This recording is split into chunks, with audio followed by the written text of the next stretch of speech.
Basoak, basoekin, baskegur eta baturaren lankidetzarekin garatutako aplikazioa da. Eta baso kudeaketarako planen titularrek bere telefono mugikorretan deskargatu ahal izango dute mendiak hobeto kudeatu ahal izateko. Mendia kudeatzeko informazio praktiko guztia ikusi eta konsultatu ahal izango da. Kudeaketa planean sartutako mendiko partzelen mapa kontsulta daiteke, baita erabiltzailea geoposizionatzen da mapan, horrela lursail bakoitzaren egoera eta mugen berri izan ahal izango da.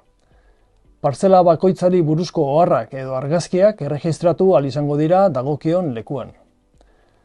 Edo kudeaketa planaren barne hartzen dituen aktuazio unitateen zerrenda osoa baita ikusi ahal izango da.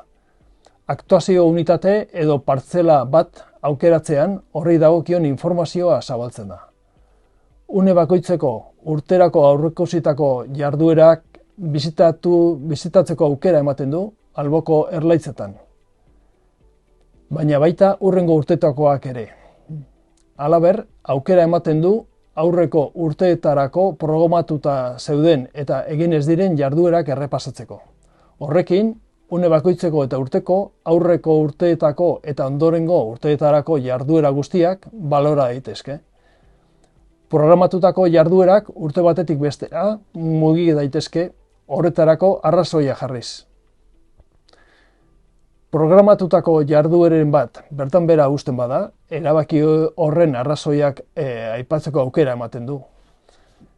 Gainera, kudeatzaileari aukera ematen dio programatu gabe zeuden eta planaren indarraldian egitea erabakitzen den jarduera berriak idazteko. Basoap instalatzea oso erraza da, eta planaren titular bakoitzak erabiltzaile bat eta pasahitz bat izango ditu.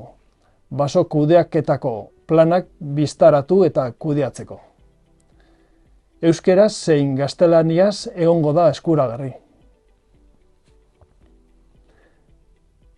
Gorabeheraren bat edo zalantzarik izan ez gero, edo pasahitza galtzen bada, zerbitzu teknikoarekin harremanetan jartzeko modu bat egongo da irtenbidea bilatzen laguntzeko. Kontu bakoitza titularrak nahi duen argazki edo irudiarekin, hizkuntzarekin eta barrekin personalizatzeko aukera emango du. Egindako jarduerak erregistratzeko aukera ematen du. Interes parametro nagusiekin, foru aldundiaren baimenak, lanak egin dituen enpresa, faktura eta abar. Halaber, aukera ematen du argazkiak ateratzeko eta aplikazioan erregistratzeko. Dela jarduera jakin bati buruzkoak, dela mendiaren zati bati buruzkoak. Horrekin, mendiaren kudeaketaren jarraipen osoagoa egin ahal izango da.